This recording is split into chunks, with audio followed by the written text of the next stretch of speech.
যেই কাপ আমাদের প্রত্যেকটা সকালে সতেজতা দেয়, আমরাও যদি সেটাকে সুন্দর করে তুলি তাহলে কেমন হয়? তাই সামান্য প্রচেষ্টায় কাপের ওপর আঁকিবুকি করলাম।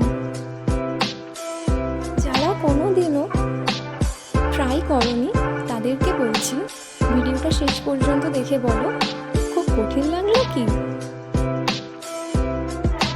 তাহলে আর দেরি কেন? তোমরা নিজেরাই এবার করতে পারবে।